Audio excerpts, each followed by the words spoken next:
Hello, everyone.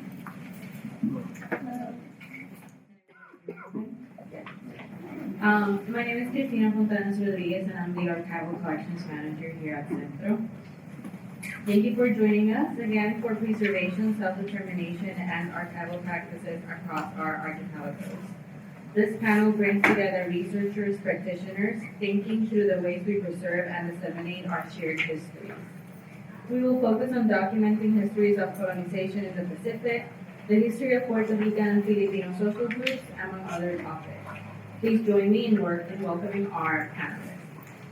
First, we will have Dr. Tabitha Espina, the Director of Writing and Assistant Professor of Writing Studies in the School of Interdisciplinary Arts and Sciences at the University of Washington, Tacoma. Her research interests include trans-Pacific rhetorics, island feminisms, decolonial theories and pedagogies, and public humanities. Gabrielle Lupola is a Chamorro and Italian-American female scholar committed to social justice, equity, and building community through solidarity. She is currently teaching ethnic studies with a core framework of understanding the United States as an empire through territorial and colonial history.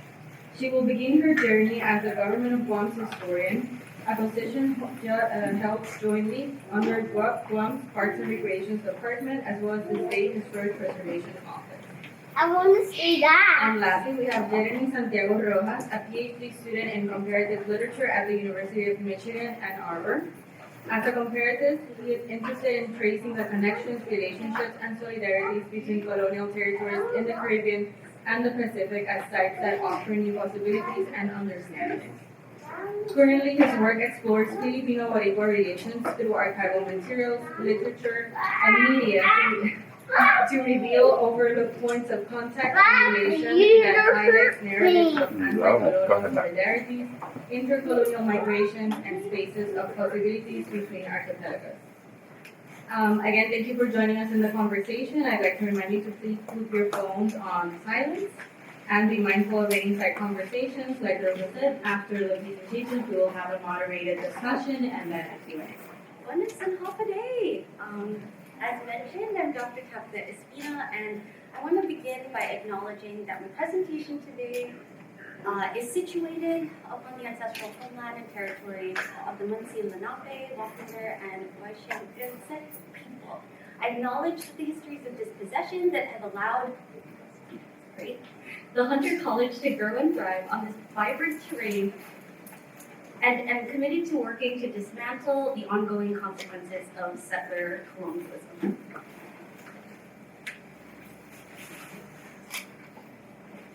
Such acknowledgement frames my own family's presence on Guam, the island I call home. And this work is entangled in, but also resistance of U.S. colonization, militarization, and displacement of the Chamorro people. I am a third-generation Filipino colonial settler from Guam, meaning my grandfather came to the island as a migrant worker under U.S. colonial rule, and my family's settlement there is inextricably tied to America's military expansion in the Pacific. This positionality shapes everything about my research. It keeps me accountable.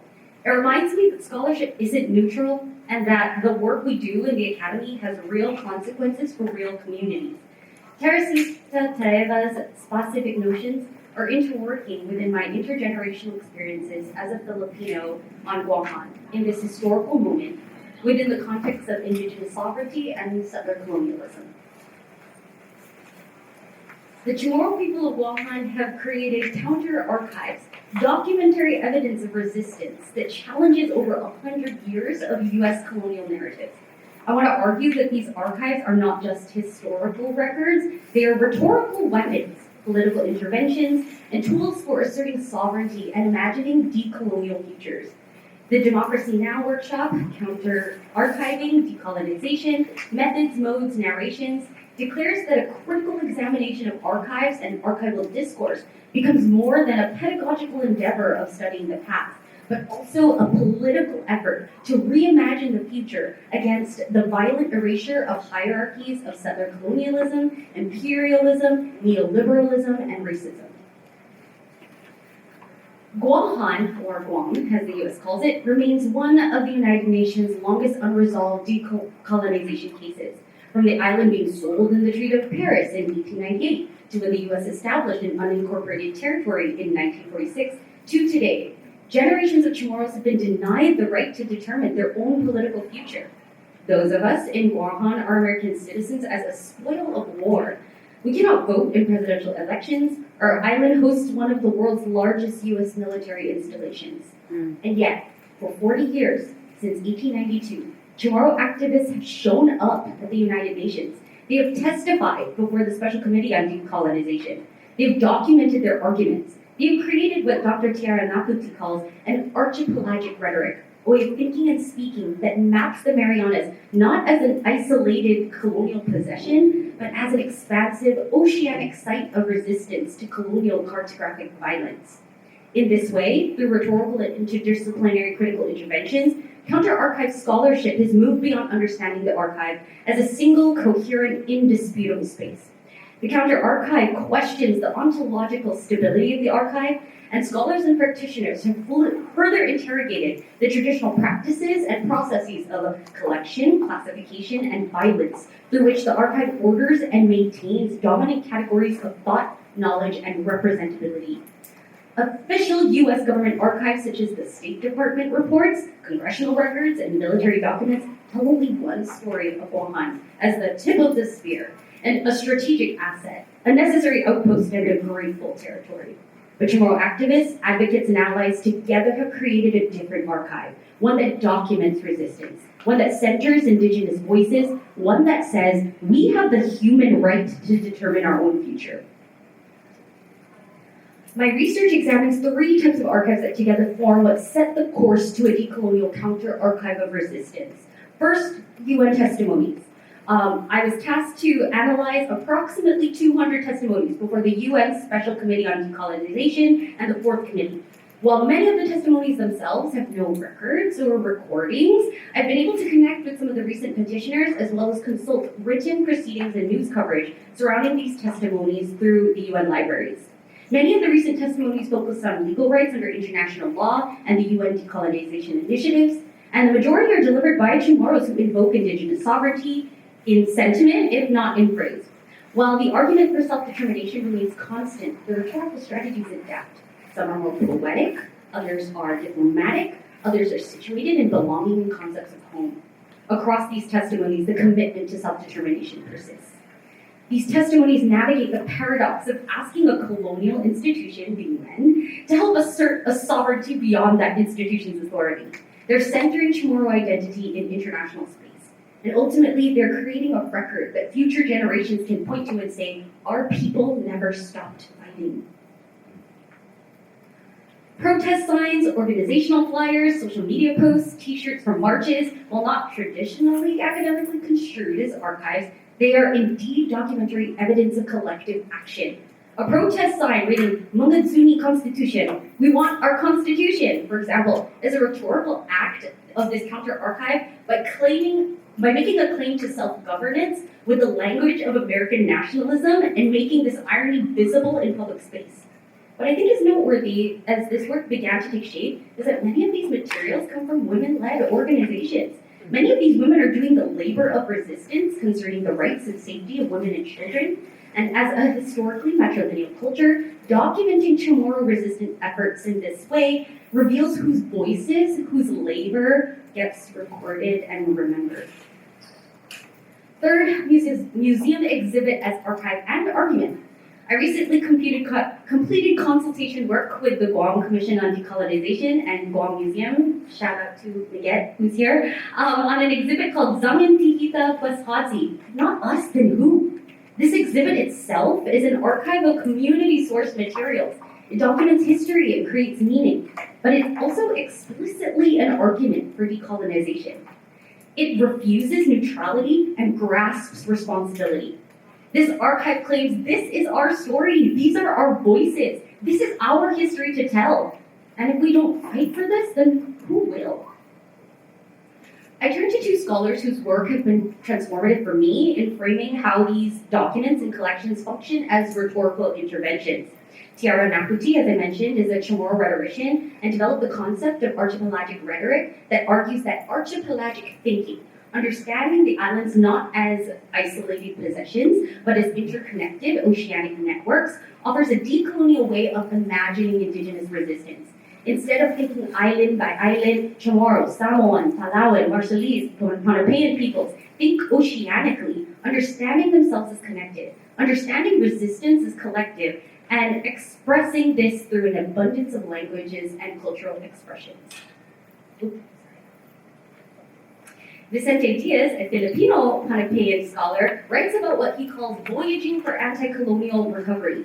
He argues that traditional Austronesian seacraft, with its technologies, metaphors, and logics of ocean voyaging, offer epistemological and methodological resources of knowledge and resistance for enacting decolonization in the present. And this is where the sakman, the traditional Chamorro flying proa, becomes more than a metaphor. In the museum exhibit I worked on, we use the sakman as an organizing principle. Different parts of the canoe represent different aspects of the decolonization movement. The outrigger, the sakman, represents the foundation of indigenous knowledge systems. The mast, falina, represents current political struggle. The sail, ladzak, woven from protest shirts of female-led grassroots organizations, represents future aspirations. And the smaller outrigger canoe, the galaidi, represents historical events and policies that have propelled the movement forward.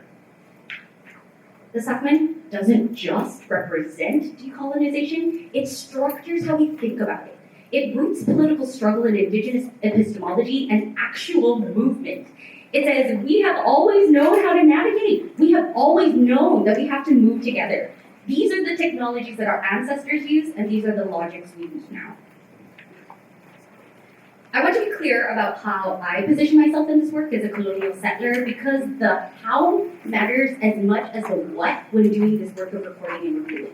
I'm rejecting what I call extractive scholarship that takes from communities their stories, their labor, their knowledge, and produces academic articles that benefit the researcher's career, while the community sees nothing in return. That's exploitation dressed up as scholarship. Instead, I'm centering what Chamorro people call inafanalik, a concept that means mutual respect, reciprocity, responsibility, and even retribution in relationships. I only began this work because of an invitation, humbled and mamalau, that the community would include me in this process of telling this important story. My methodology began with that invitation and continues to be built with ongoing consultation with the Guam Commission on Decolonization, Guam Museum, and Chamorro community organizers. Instead of research subjects, these are actually my friends. These are my co-conspirators and collaborators who I've stood behind at public meetings and protests, sat with in clandestine strategy meetings, and I've always maintained that the Chamorro people have the authority over how their stories are told, what gets shared, what remains private, and most importantly, that they are who all of this is for. This relational methodology requires time and resources. It means when I travel back home to Guam, I show up in the communities that have claimed me as their own.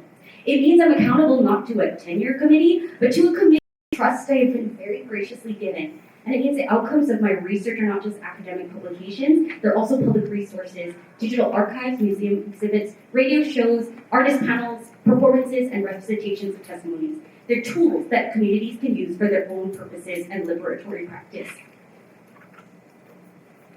I conclude by reading the final narrative I wrote for the exhibit. The rich history of the Chamorro fight for self-determination is strung together like a star map and serves as a guide as the Chamorro people continue to propel forward into a decolonized future. The luminous pattern of this history are not just directional, they are aspirational. They show us where we have gone, where we are going, and where we can be. Chamorro ancestors moved with great skill and determination, understanding that even the most uncertain of conditions ushers forth a new horizon of possibility. Chamorros continue to pick up the paddles of their forebears, resurging in resistance as they always have done. Our sakman may look different from those who came before, and our course may depart from what is known, but we still prevail in the struggle for Chamorro self-determination. The story of Guam's decolonization is still unfolding, the water rippling with each turn of the oar. So where does our vessel travel from here? Kita lamon. It is up to us. Dr. Lamasizos Maasi, maraming salamat po, and thank you.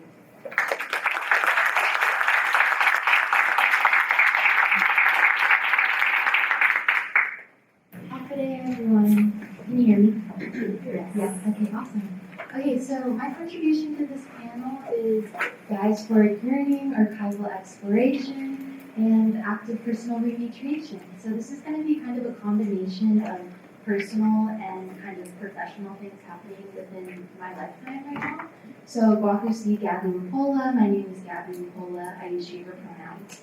I was born on my home island of Guam or Guam. I relocated very young at like the age of 2 to Arizona and Tucson and Peoria, and then Oceanside and Los Angeles for my schooling in California.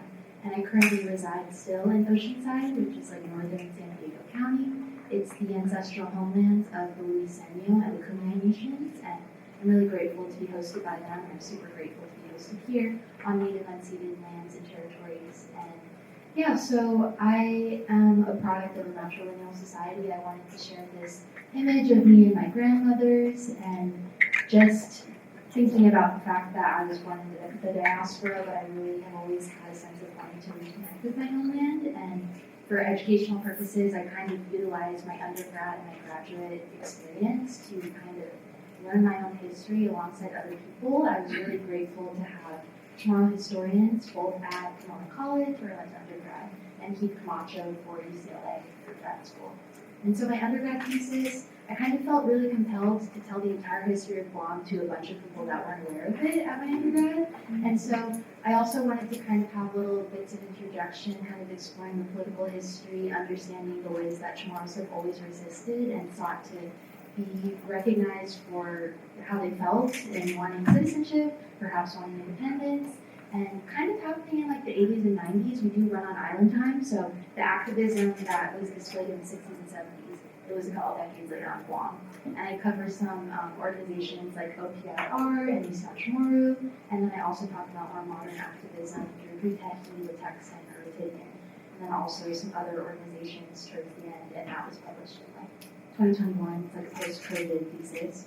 And then for grad school, I kind of wanted to focus more so on this idea of being diasporic, and my advisor really tried to caution me against the comparative framework, but I kind of interviewed 3 or 4 people who were born and raised on Guam and then relocated permanently to the States, and then Chamorros who are diasporic, and they decided to permanently rematriate or repatriate back to Guam, and that's a narrative that is pretty explored. I hadn't really been aware of whether anyone had that experience, and as someone who was born on Guam but raised out here, I always wanted to return back home, and I kind of was looking for a sign of hope in that. And for the grad thesis, I interviewed people from my parents' generation, and they're like Gen X. So my elders, they're more of like the liberation theology, like thank God that the U.S. saved us from Japanese occupation, and that really romanticizes how the U.S. has this benevolent form of colonialism. And then people who are my age are a little bit more, I don't want to generalize, but we tend to be a bit more activist-minded. So kind of my parents' generation, they're in the middle. I think they can be open-minded, but they also hold on to more traditional old school values. So in terms of my archival research experience, it was very self-led. I'm really grateful to my mentors, but when I went to Guam, these were solo ventures. I was in the archive, I was trying my best, kind of just rifling through the papers, going through the folders, and for me it was kind of recognizing different names that stood out or looking for certain chronologies and trends and whatnot. I was grateful to interact with people who were in the archive but still living so I could speak to them when looking at like more recent 80s and 90s activism. And I also went through like the stack. Surprisingly, at your local libraries and your state libraries, you might find some stuff about Guam or territories and whatnot, but I tended to really focus heavily on the Micronesian Area Research Center at the University of Guam. I wasn't aware of like other entities on the island that I would come to know now. So that was like my main source, and the AMT there is really nice and really, really great experiences. And I was fortunate to get funding to do this student research pre-COVID and post-COVID. And these are not like official photos. You're not supposed to take pictures there. You're supposed to like photocopy through the thing, but this was more so like side genealogical research I was really fortunate to do as a diasporic Chamorro, to learn more about my ancestry and whatnot. Also utilize like the Spanish and manuscript collections, but really a heavy reliance on Mark. Yeah, and so for me, I think it's really important to acknowledge that I haven't been doing like archival research since 2022, and then I made my thesis in 2023, 2024. I took some extra time after being involved in like the TA protests to support Palestine at UCLA, and so that deterred things a little bit, working multiple jobs. But since graduating, I've been working as an ethnic studies professor at the California Community College level, and for a year I worked as a student equity coordinator, so like DEI stuff. And I supported some of the various programs that supported Pacific Islander students, Black/African American students, and formerly incarcerated students at the California Community College level. So I've really been interested in this kind of like solidarity work that also specifically understands that unique communities have unique needs. And so that's why I really am a big fan of the community college system, being a product of like a liberal arts education, going to a D1 research university. I can see the value in that, but also as a young person, I'm fearing the financial consequences of that. And I'm a really big proponent of community college because you can have these relationships with instructors that are personal, they're also financially accessible. And so I've been working at Santa Monica College, which is in LA, for the past year or so, since spring 2025. And I've been teaching online and asynchronous classes, so I often get students who work multiple jobs. They are caretakers, they have other things going on in life, but they still want to attain an education. And I have really tried to incorporate a sense of collectivity and solidarity in how I structure these classes. So, like the intro put, I really tried to undergird the fact that this is not a multicultural liberal democracy only, it's really an empire built off the foundation of enslavement and genocide. And then the living legacy of that we can see through US territories or colonies. And I really tried to kind of problematize or think through issues of like citizenship and belonging and being Chamorro and being from the island of Guam, where once I return, then I won't be able to vote for president and whatnot. I really try and understand like what does that mean. And I have a really big emphasis on being a place-based thinker. So for Santa Monica College, there's just such a rich history of activism and ethnic studies that I really try to highlight, and especially in light of the LA fires that occurred very recently. I want my students to understand the importance of environmental racism and how governments don't support the people, or they can, but the people support the people, so we talk about mutual aid and stuff. And I really tried to focus on territorial history. I think for a lot of students at the California Community College level, the current governor, Gavin Newsom, he required ethnic studies to be mandated in order to graduate and transfer to a four-year university. So I'm getting a lot of students from different backgrounds. They don't know very much anything about ethnic studies in general, but they really don't know about Puerto Rico, they don't know about Guam. And I want to now expand it to the other territories, but those have kind of been my main focus. And I try to utilize like audiovisual materials. A really big fan favorite is Bad Bunny's short film. It's only like 12 minutes long. It's really easy to engage with and understand concepts of colonialism, and gentrification is a big one that I think a lot of people can understand, especially in LA. And so, yeah, this all leads, that's what I've been doing, and I'm still going to teach online for Santa Monica College once I move, but I'm actually going to be moving back to Guam June 21st, which is coming up. I'm not fully packed, but I'm going to try my best. Yeah, and this is, again, a position held jointly under the Parks and Rec Department, as well as the State Historic Preservation Office. And this is like a screenshot of the website, and that's a screenshot of this program that SHPO is like collaborating with through the University of Guam, or UOG, the Spanish University, Guam Museum, Cultural Repository, where like the artifacts are held, and then Joint Region Marianas is like a military installation kind of thing. And so again, I haven't started the job yet, but these are the responsibilities that were laid out to me by my future boss, who is the State Historic Preservation Officer of Guam. And so I'll be spearheading the National Register of Historic Places program, taking over inventory and processing new nominations, navigating the Guam and National Registers, those are two separate entities, building and maintaining oral history archive. And so this one's really important to me because for my personal research, I've tried to have a balance between the archival research and the oral history research. I just really love talking with people, and I think history is just a bunch of stories and understanding people's livelihoods. And my predecessor, Sina Malia Ramirez, who she passed away recently, I was unable to meet her before she passed on into the next life.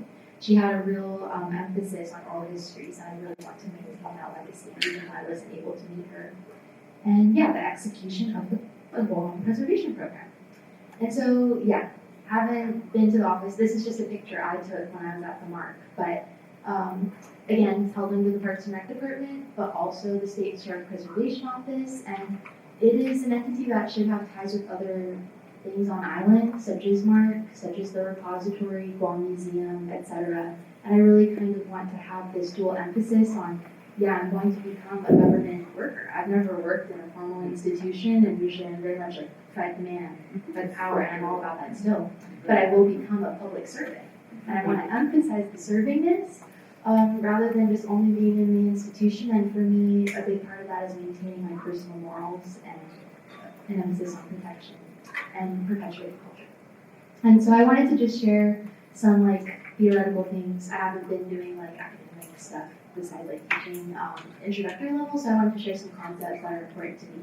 So this word, mahalang, is a Chamorro word that's meant to share and express like a deep yearning, a deep longing, and it could be for a person, it could also be for a place, and for me, I've always felt a calling to return back home to Guam, and I just was never sure when that would happen. I would hope at some point, and I really didn't think it was going to come this soon, so I'm really, really excited, and this is a feeling that I've felt my entire life, and a lot of diasporic Chamorros feel that way, because we're like the most dispersed Pacific Islander population. We are similar to Hawaiians. There are more Chamorros who live off island than on island.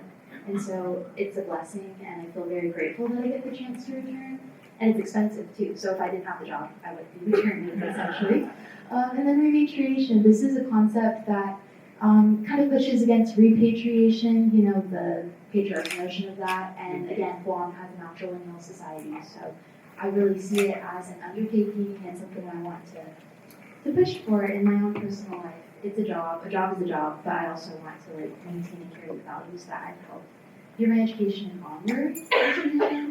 And yeah, so those are the concepts I wanted to share with you all, and thank you for being present and listening. So, buenas tardes. I am Jeremy Santiago Rojas. I am a rising third year PhD student at the University of Michigan, Ann Arbor. And today I'm going to be sharing my archival journey and the work in progress that is Filipino Boricua Relations in the Archipelago Archive. I began my archival research without a clear route of search on a drift. I was interested in locating and exploring the connections between Puerto Rico and the Philippines, two archipelagos shaped by their shared colonial and U.S. Colonial histories, in order to gain a better understanding of how the notions of struggle and resistance in one archipelago influence or converse with the other from a distance. Just like Sheo in Xavier Navarro Aquino's novel El Velorio, in the story Sheo is sentenced to drift endlessly in a raft, alone and hopeless in the Atlantic Ocean. What is intended as a death sentence becomes an opportunity for him to view Puerto Rico from afar. He sees that the archipelago cries out for connectivity, hoping to connect with something, trying to speak back to the islands. He recognizes that Puerto Rico is also trying to reach out to others too. In Sheo's story and in this project, drifting does not become a dead end or a death sentence, but a possibility to hear and trace the cries for connectivity. So in my archival drift, I began to trace Puerto Rico and the Philippines' potential connection through newspapers publication in the 20th century. Browsing through the Global Press Archive, I found the collections of the Puerto Rican newspapers El Imparcial and El Mundo, and Filipino newspapers Ang Kamatuuran and El Renacimiento.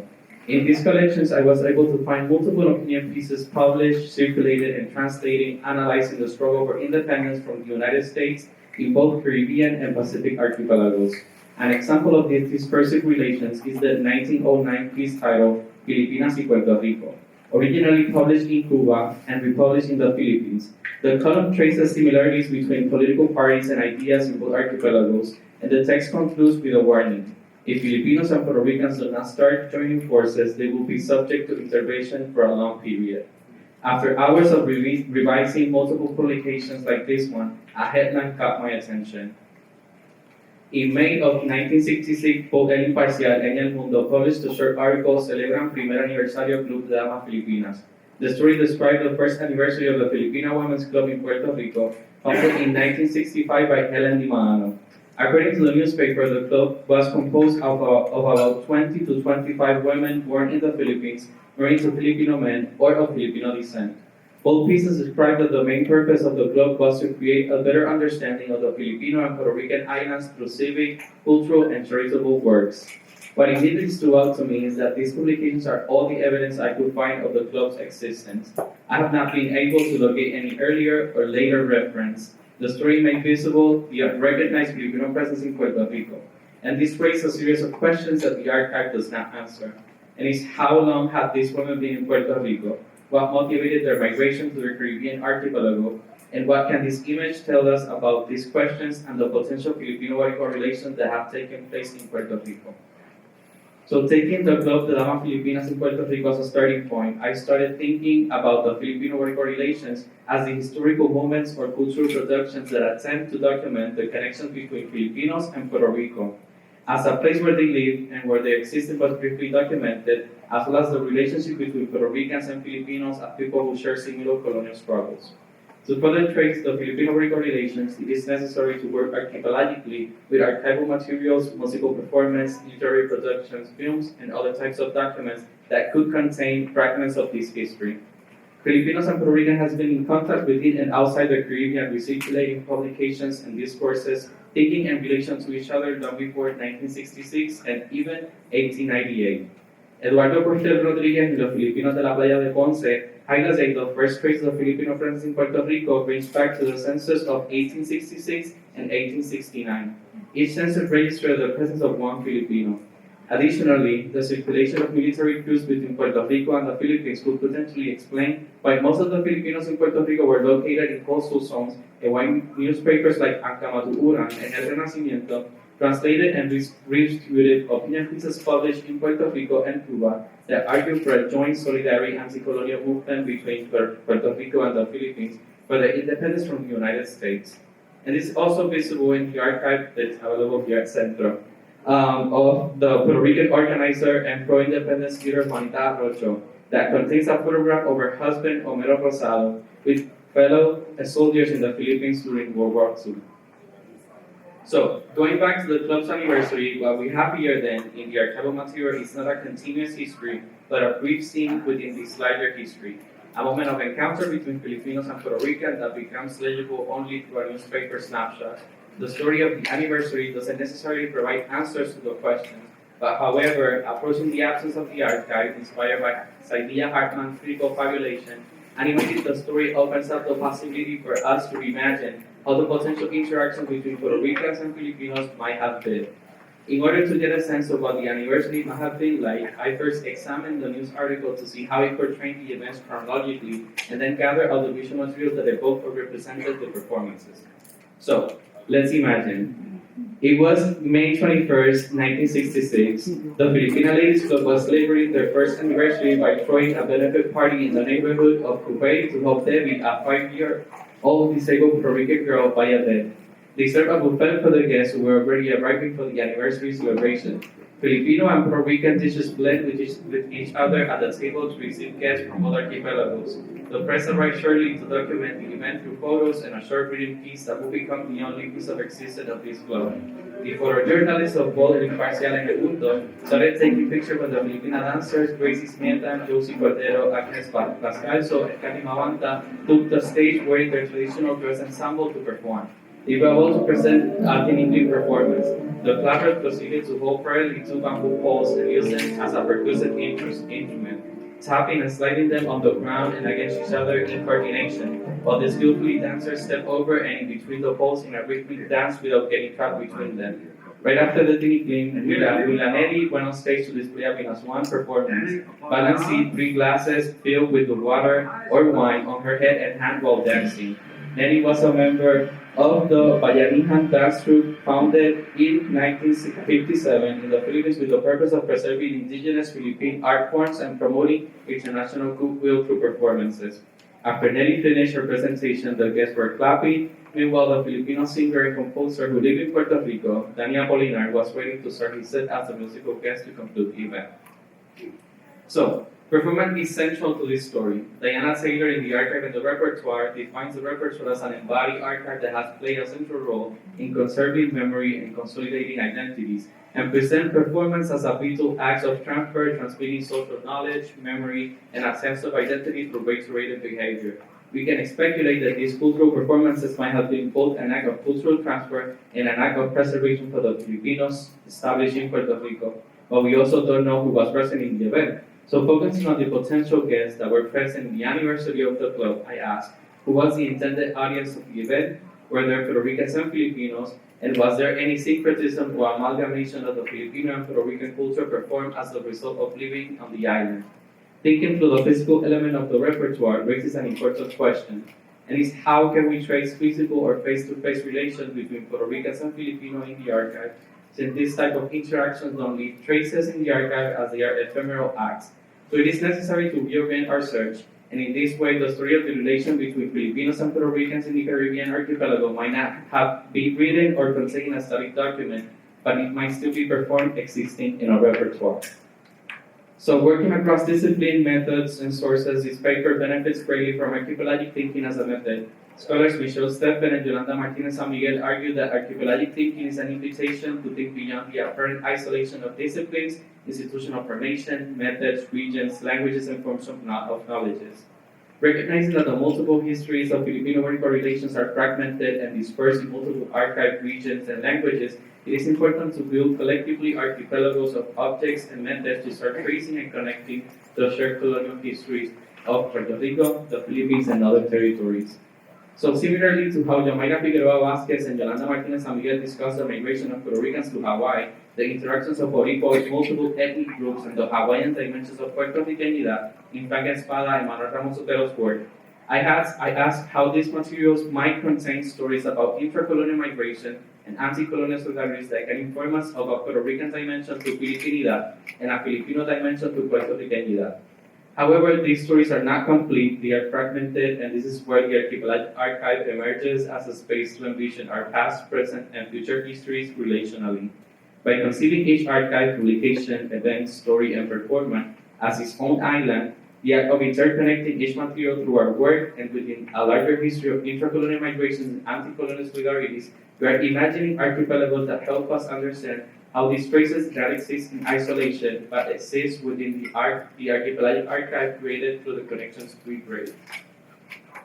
So this work is a product of the archipelagos we imagine through our work, lives, and histories. It is the result of our constant archival drifting and dreaming in a sea of territories of former and current colonies. Here I wonder what can those scattered and buried connections tell us about the past, present, and futures of our territories, and what ends to empire these connections are suggesting or imagining. Through these waters, I hope to trace answers to the cries for connectivity and solidarity. Gracias. The three of you for sharing your work and the way that you see your work, most importantly. I just want to start off by asking us, and Tabitha, you already talked a little bit about this, and Gabby, as you hope to this, but as scholars, researchers working in these traditional spaces of universities, of a government archive, how do you try to ensure that your work remains with this oceanic mentality of reciprocity and connection? And Tabitha, maybe you can start off by going a little bit deeper. You already mentioned a lot of examples, but maybe you can think a little bit deeper about that or share with us. Sure.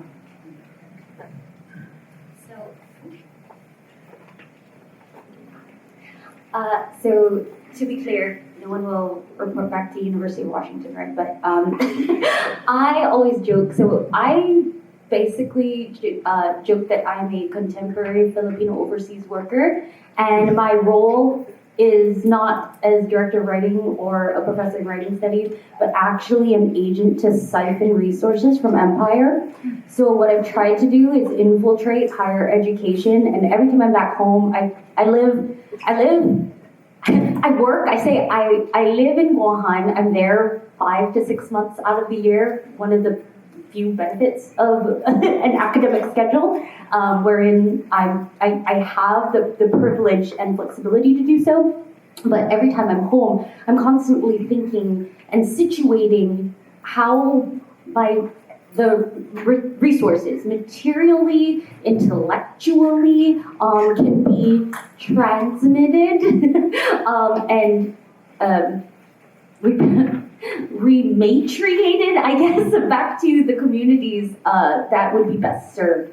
So the reason why I went to the University of Washington is because Chamorros are the second largest Pacific Islander population. So I figured if I can't go home, this is the next best place.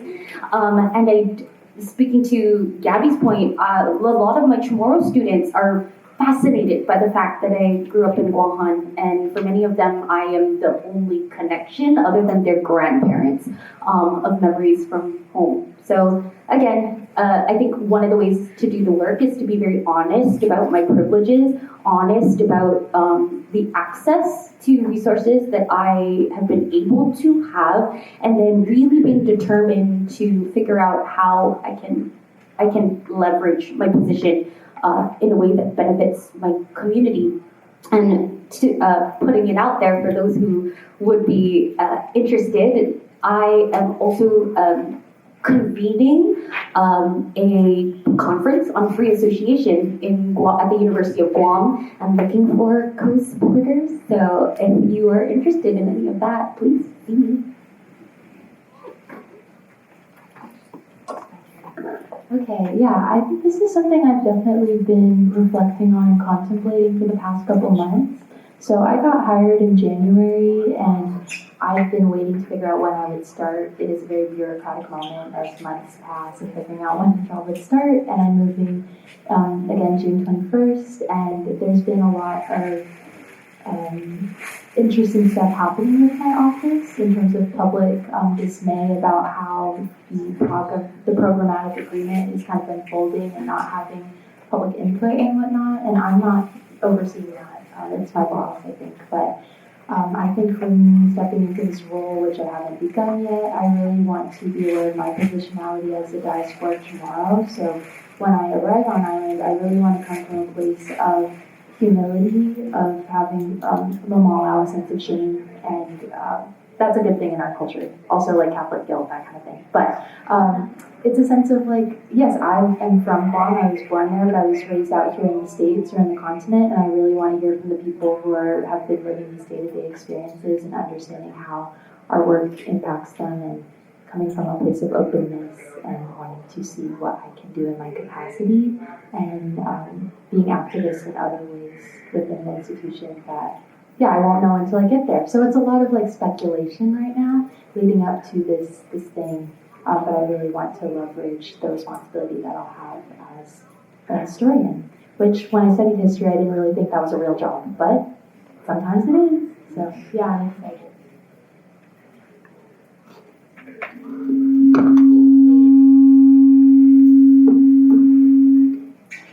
Okay. I think I have this one, okay.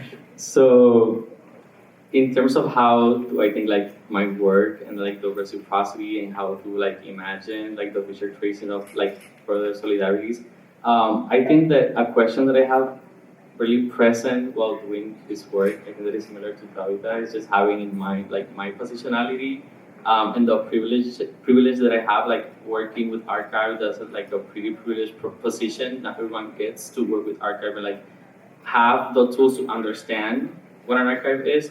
So what I'm thinking is like, for who is this work and who benefits from the tracing that I'm doing?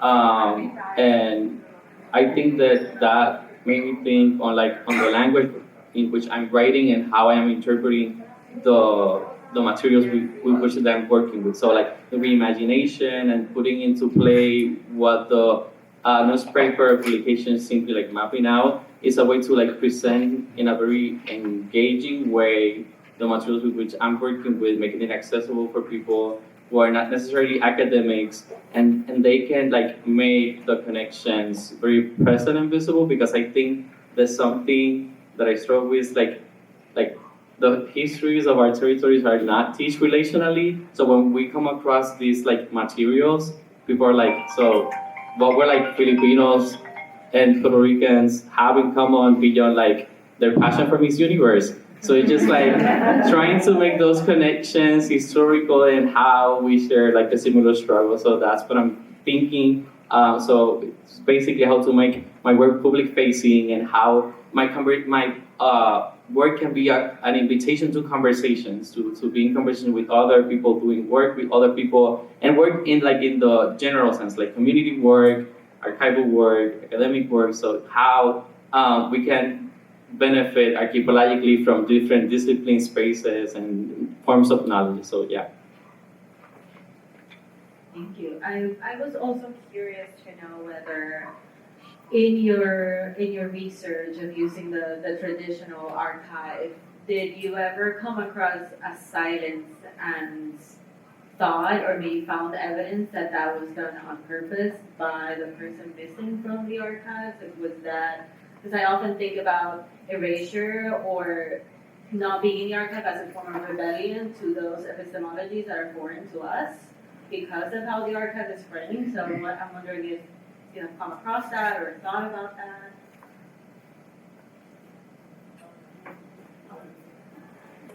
So one of my collaborators in another kind of project on pluriversal literacies, Romeo Garcia, talks about how silence is rhetorical. Oftentimes it can be perceived by outsiders as a gap or an erasure, but as you mentioned, there is power in being silent and in knowing what information is necessary to keep sacred and secret, and also how access to information, as you know, my co-panelists have said, is a privilege, and for indigenous communities themselves. This is the context for which we were doing this research. The context by which and the terms by which these communities want their work to be shared, want their histories to be shared, and doing so in ways that allow them to use silences for their own purposes, but also be clear that the silence is an act of sovereignty, of agency, and protecting that which is sacred for specific communities. And honestly, a general, like you had mentioned, Christina, a general distrust of the archive as an imperial practice. So.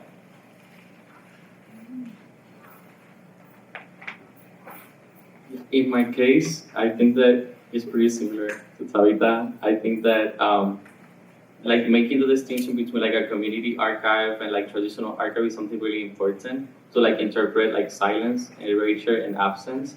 And like in the case of Puerto Rico, I think that erasure, the silence, and the absence is pretty intentional in the sense that we are not teach these histories, so therefore they are not in our archive, and when they are, we don't have like the knowledge to maybe like disentangle and like look further into what these materials, like what stories these materials are telling. So yeah, I would say that in the case of like the work that I'm doing right now, I think that I think that the voices are there. I'm just trying to like portray those stories that the materials itself are telling, and not the story that I want the materials to tell. And how the materials in these like traditional institutional archives are like why they are not in Puerto Rican archives, and why Puerto Rico does not have like archives that are available and like that we can like access, and I have to go like to the Global Press Archive that is just like global. So yeah, I'm just thinking in that way.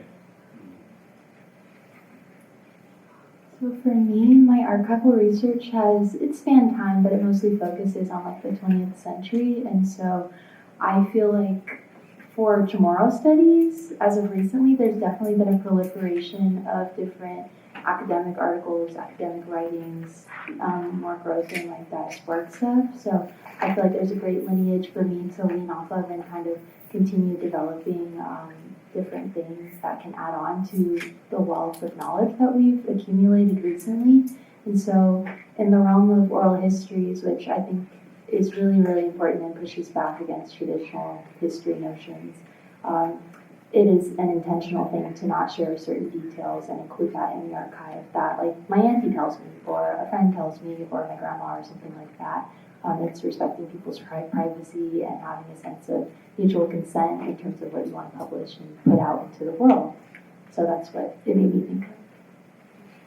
Thank you. Dinner, you mentioned the state of the archives in Puerto Rico and having to use the Global Press archives. And I'm wondering, Gabby or Tabitha, if you can share about this work, my curiosity, the state of the archives in Washington.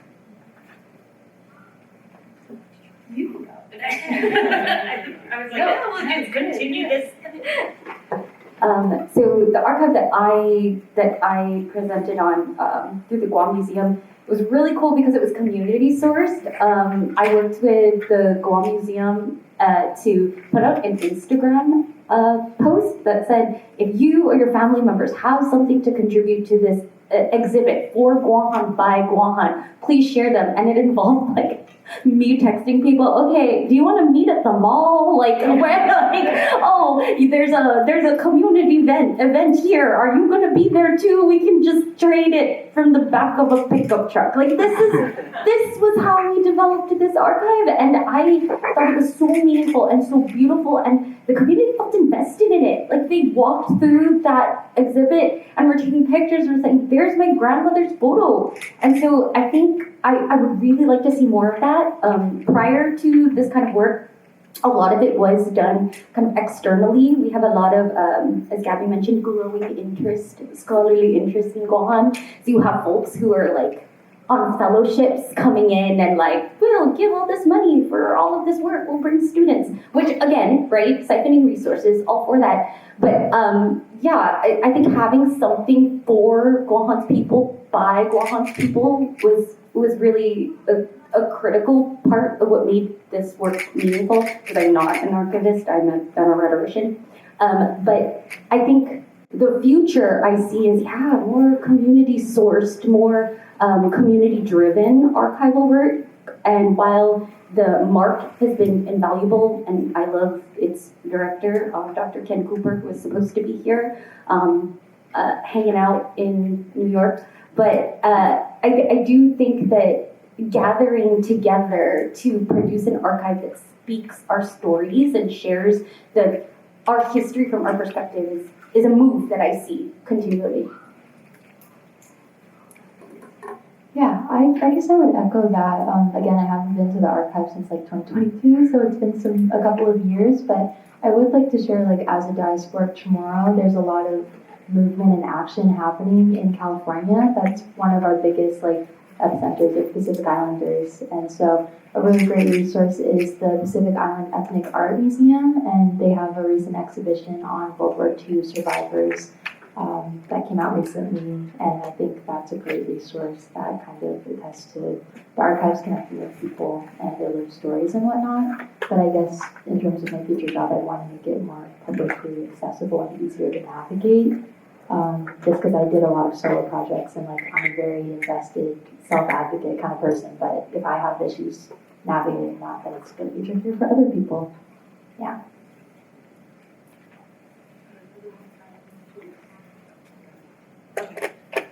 So this is maybe personal, if you're willing to share, Gabby, the word that you shared with us about yearning, Mahala, that really resonated with me as a person living in the diaspora, and we have all of this, these ideas of what the island is, right? And then we go back and we realize that it's not how we remembered. I myself moved here when I was 29, but I have an idea of the island that is very different than what the island is, nevertheless.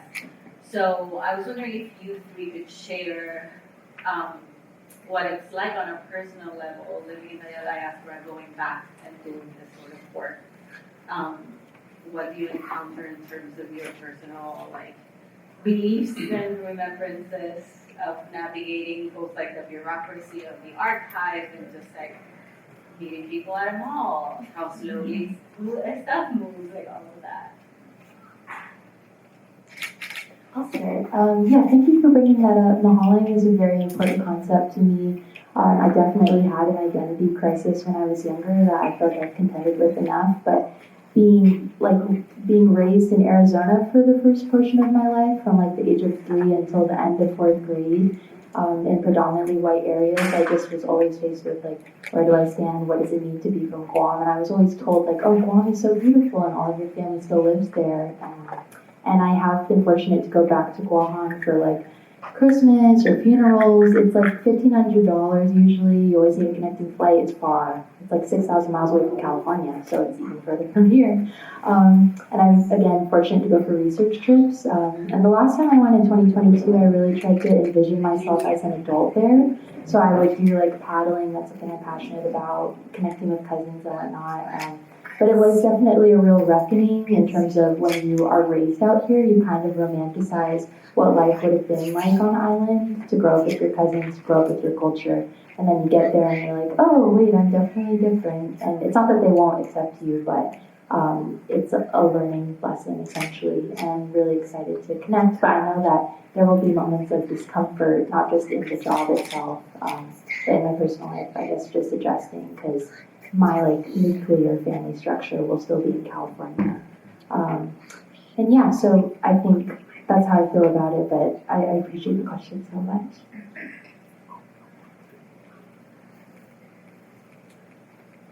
So I've been living in the United States like from 2 years ago. So I haven't like done like physical research in Puerto Rico. But what can I say from my experience? Because I've done like digital archive or like archives like in New York. And my experience with this is that I feel that Puerto Rico is in like a different temporality, because when you travel back to the island, you feel like you don't have enough time. And it's like you have a lot of stuff to do and you cannot pause life and you have to visit family and you have like a grandma that is sick and the conditions are like very precarious, so you prioritize your family and you prioritize like the connections that you have. So I feel they like finding the time like to work and like go around like all the burocracia, like of sending an email and waiting like 1 week, 2 weeks for an answer, calling the archives and not getting an answer. I think that it makes me think about like temporality and how I feel that we don't have enough time to think about work when we're back home. Yeah. Christina, yours is a question that, quite frankly, I confront all the time. As I mentioned, I have the privilege of going back fairly often, if not once a year, then twice a year. And every time I go back, I am constantly struck by how painful it is to, again, while it is a privilege to be able to move back and forth, I live a very bifurcated and very fragmented experience. And my whole family is in Guam. I did my bachelor's and master's at the University of Guam, stayed at home, taught at the University of Guam, stayed at home for so long as I could, but because at the time there was no PhD program, but there still is no PhD program, I had to move, always with the intention that I was going to go back. But material conditions, as Gavin mentioned, like I think my ticket to go back home this summer is $2,300, and I think to myself, how, when I look at my Chamorro students who have never been home, I say, yeah, how can you? It's commitment, both like in terms of time and resources. And so I'm constantly aware of how untenable this is becoming more and more so, and having to make really real decisions about where, because Guam is home, it will always be home, and its waters are where I was born and raised. It's the only home I've ever known, and I am not fully myself unless I am in the water. I don't paddle, but I surf and paddleboard and swim like every day if I can. So without that even like embodied connection, I don't know who I am. But I guess the capitalist neoliberal like situation on Guam and the increasing militarization has made it hard for me and my partner, who is from Guam, part Chamorro, whose familia is all there too, makes us really consider, could we afford it, as painful as that is. But that's the question, and I think that question of can we afford it both materially and emotionally comes from a lot of the same questions we've been asking ourselves. And as a smaller note, the fact that I am Dr. Espina, like, once I touch down in Gohan, I become Auntie Tabby, daughter Tabby, cousin Tabby, like, and I think that's one of the ways it keeps me grounded. Like, as Jeremy mentioned, I can never get my articles done. I can never get my work done because the nieces, I babysit the nieces, and there's a family party, and I have to help with setup and cleanup, and that's. I have to remind myself that even though Empire tells me that's not work, it is the work. It is the only way to do the work. So, yeah, thanks for the question. We can look at it, yes.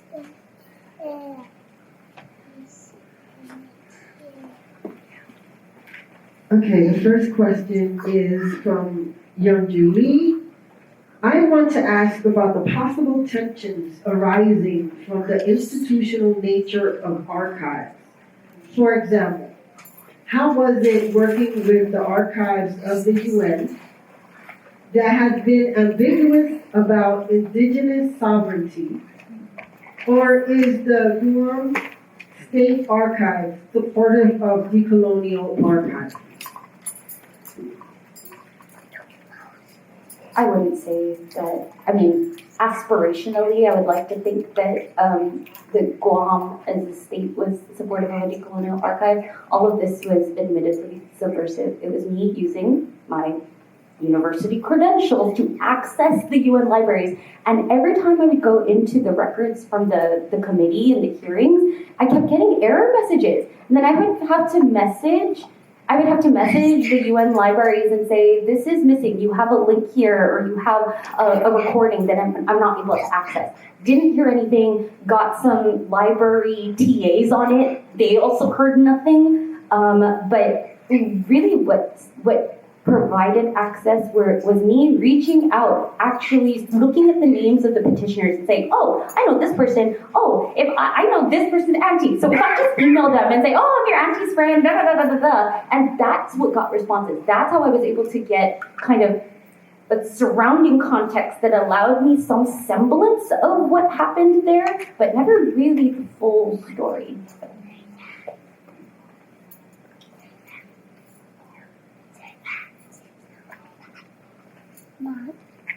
Okay, a question from Mauritius. How is it the most successful way to connect with the Guam diaspora, which is so widespread, to foster that cultural unity? Okay, so for us, food is very important. And there are some Chamorro food restaurants in San Diego. Also in San Diego, we have the Pacific Islander Festival that takes place every September. And I feel like if you just go to a cultural event, people will be there. You can try and mobilize from there. We also have Mes Chamorro, which is in March, and it's shifted throughout California, but right now it's in Oceanside, which again is where I live. And yeah, so I think first step being California, but also that's really hard because, as you said, we're the most widely dispersed, and it's usually like around where military bases are. So there's one photographer, his name is Manny Crisostomo, and he kind of just documents Chamorros at events, at parties, at fiestas and stuff. And I think if you keep up with his work, you can kind of see how frequent these events are, and they really range. They're like in Georgia, they're in Washington State, they're in California, obviously, kind of all over. So I think the main thing is to be hungry and to have joy and to show up at these events, and then you can connect with people. A question from Evelyn. When and how do you determine to stay silent?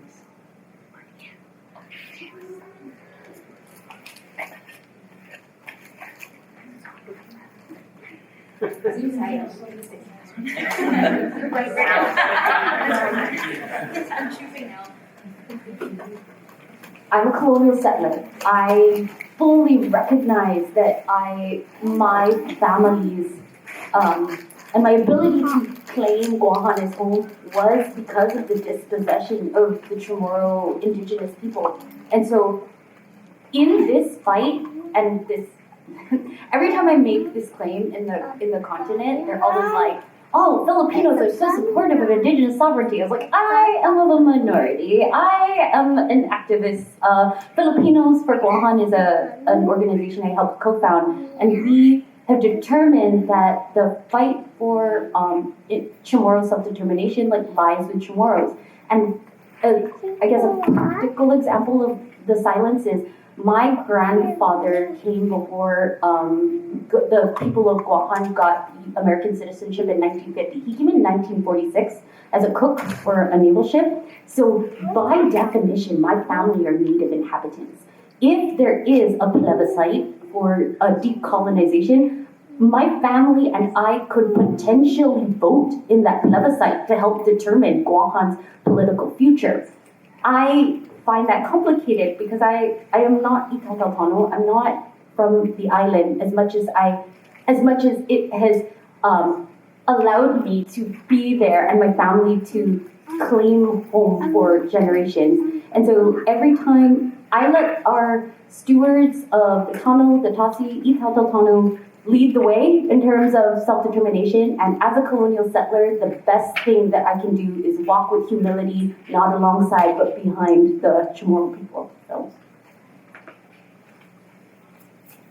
In my case, I think that people in academia find very easily to your claim that we know a lot about everything. Where I think that in terms of when to be silent. Silent. I think that it is recognizing your positionality and where your knowledge ends, and when you need to leave your work, be in conversation with other scholars that are going to complement the what you don't have, because not everything is about knowledge. Experience is also important, and experience is knowledge.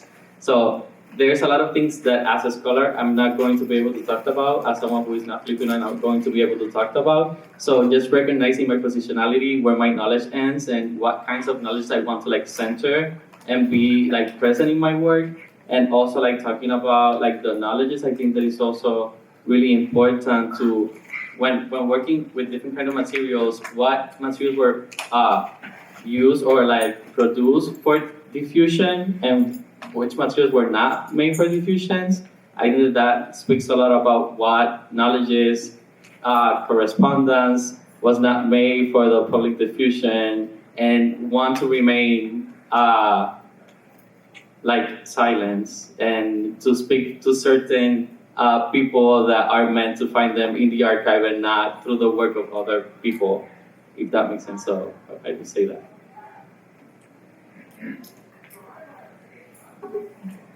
Yeah, this is something I'm definitely contending with, since I will be, again, a public servant. And one of the questions I actually had over my interview process was, how will you interact with high-level officials? And I was like, well, I would treat them with respect like any other person. If they're an elder, I would almond them, I'd be even more respectful. But I think I'd really try to bring in my oral history skills of trying to have a conversation and teasing at the point that I want to get at, and in a respectful way, of course. But it only dawned on me towards the end, oh, I will have to interact with military officials. I will have to work with high-level officials, and that really took me off guard, because I thought I would just be in the archive essentially. But history happens every day, and it's really important, even though people want to say it's a dead field. It's not very much to me at all. So I think I will be learning the ways to advocate for what I want to happen, because I have a big imagination, and I imagine that we can have a world where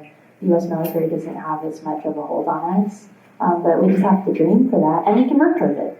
But yeah, so I will be figuring that out soon.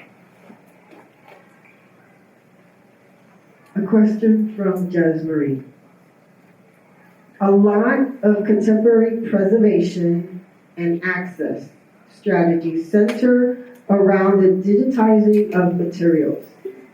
In a place like the territories, This could be difficult due to electric grid instabilities, a general lack of funding, resources, staff, and more. Considering this, what are unique solutions we should be prioritizing?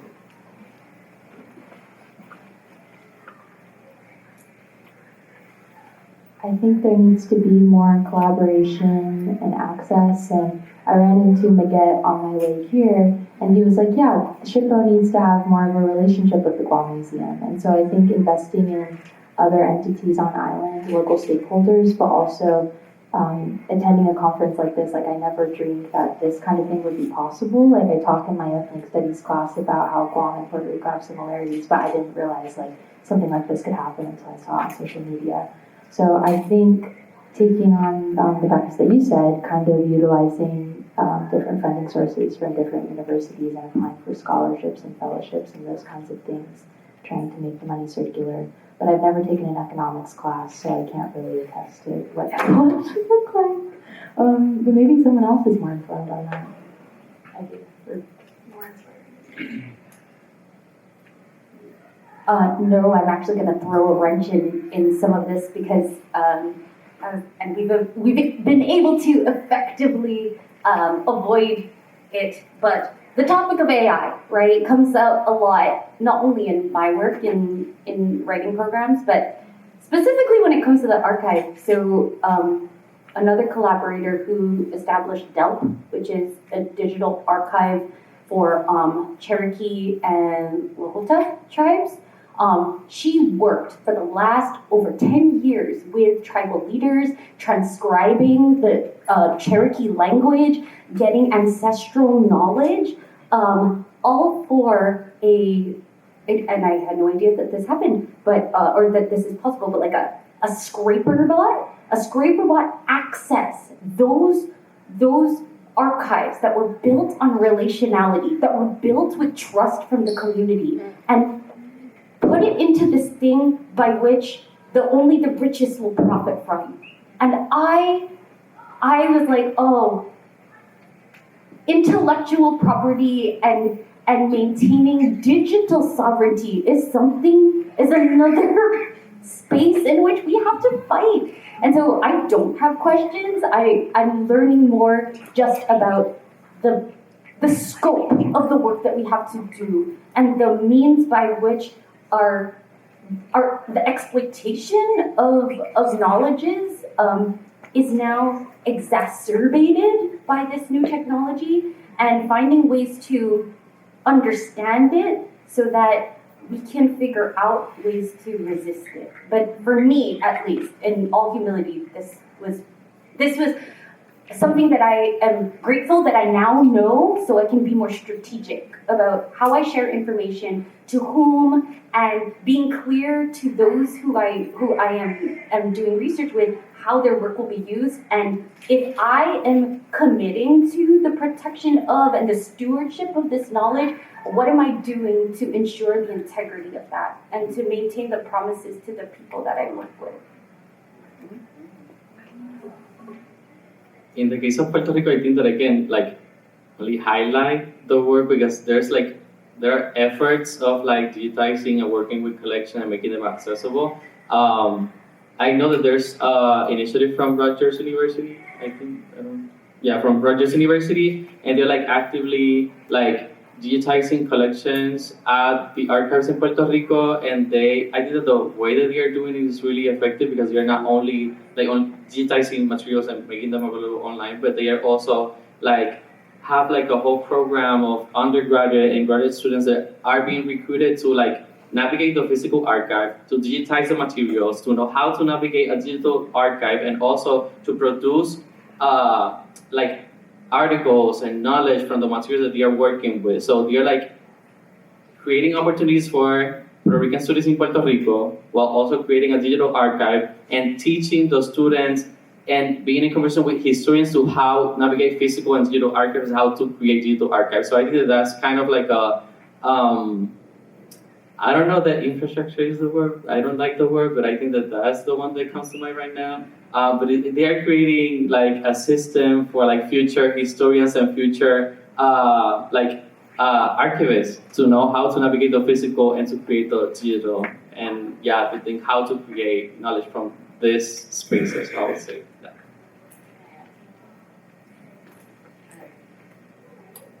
If you've heard me talk before, you know I'm the enemy of digitization. When I always push back against the notion of digitization as equal to access, because we also have to think about that the literal digital infrastructure is a capitalist notion. It's built by white people. It is exclusionary. It doesn't have the same knowledge systems that we use, operate, etc. It doesn't support the work that we are trying to do. So that's one issue. And I think I know that a lot of these initiatives don't take this into consideration, right? Like all of this material is digitized and it's put on these platforms, and we use metadata systems created again by white archivists or like the Library of Congress, right? And we define and we prescribe what things are.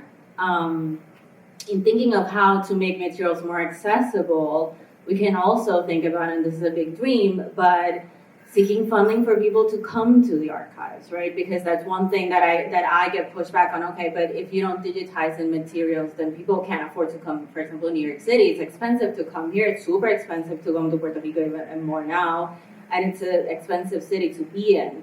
But how about we create systems for people to actually be able to afford that? So that's something that I always think about when we have this notion of like we have to digitize everything, and if you're not digitizing it, it's hidden from the public, because that also erases all the work that the archivists do and the librarians do and the students, and work that is done mostly by women as well. So those are my two cents.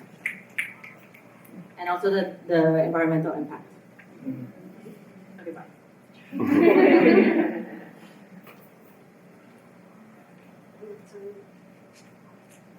We have time for one more question. In relation to oral histories, does it seem to be a vested interest in continuing knowledge sharing with this method and creating infrastructure around that, considering the shifts in how people connect with each other in the digital era?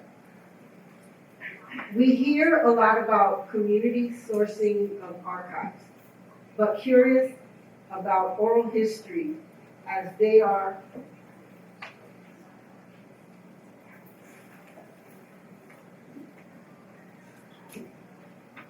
sorry, I lost the last piece there.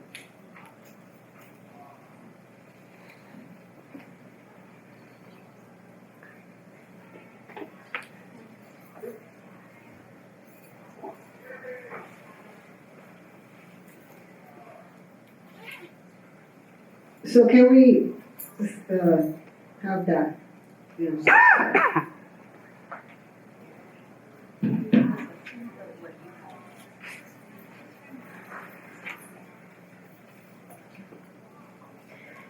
In relation to oral histories, does there seem to be a vested interest in continuing knowledge sharing with this method and creating infrastructure around that, considering the shifts in how people connect with each other in the digital era?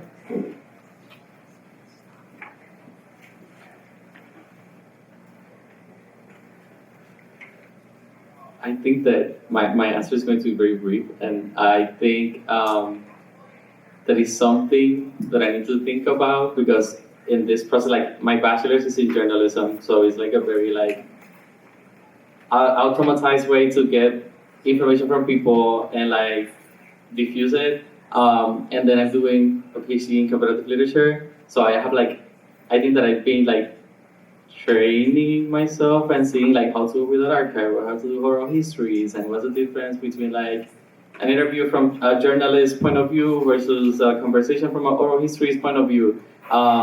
So I think that that's a question that I'm taking with me, and that I'm going to sit with, and that I'm going to like, yeah, just acknowledge it in my position. I think they're very much important, especially in this digital era. I do not use AI at all, and it's something I'm very passionate about as an instructor. Sometimes it's been pushed on me to utilize, and I'm not a big fan of it at all. On the subway here, I saw someone chatting with AI in Arabic, and I couldn't understand the conversation, but I was like, I wish that we could talk, or I don't know, someone could translate for us. But anyways, I'm just not a big fan of AI, and so I think that there's just a real lack of human connection that is felt right now. And this is my first time ever being in New York, actually. So my introduction was sharing that I'm part Italian American. My grandfather was raised in Brooklyn.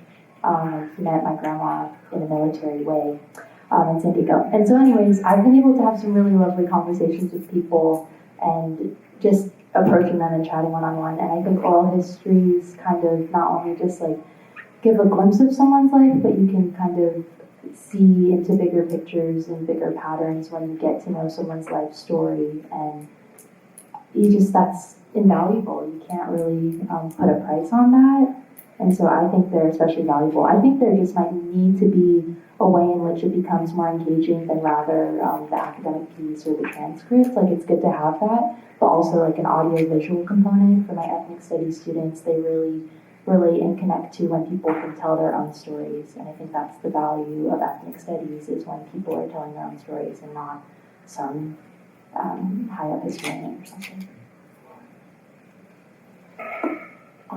Like my fellow panelists and the moderator, I am all about the relationality of this work. And I think it has to start with us defining what that is. So again, another example, I did not know that what I was doing was oral history until I came to the continent. I was just like, oh, so the conversations that we have at the dinner table, the uncles talking in the back, on the back after the fiesta, like that is oral history. There's like a methodology for it. And then I remember when I was trying to do research on my narratives from my grandmother and my mother, intergenerational identity, I was told, but what is your corpus? And I was like, my grandma and my mom, that's my aunties, that's a corpus. Their stories, that's what I want to research. And I remember getting so much resistance. And that resistance came when I was at the University of Guam. And so I really think that disentangling ourselves from what is considered scholarly or a corpus or what is worthy of research is a starting point for doing the kind of work we actually want to do, and situating our knowledges as valuable, if not more valuable, than that which has been imposed on us by colonization. And so all for the relationality of the work, all for, like you said, I think when people make meaning of research, it's one thing. I love the pictures of you, Gabby, like walking through the archives, but like I also think the archival work can be embodied, it can be relational, it can be sitting at the dinner table, or for me when I was doing that work, visiting an auntie's house and sitting on the couch while she, made food and forced food upon me. I keep saying this, but yeah, that's the work of research, and I'm grateful that we're now having conversations that can facilitate that way of thinking and not just acknowledging the value of that, but really making clear that that is where learning actually takes place. That's where meaning making actually takes place. Thank you everyone for your thoughtful questions. We are officially out of time, and Rosa will give you information about the next panel.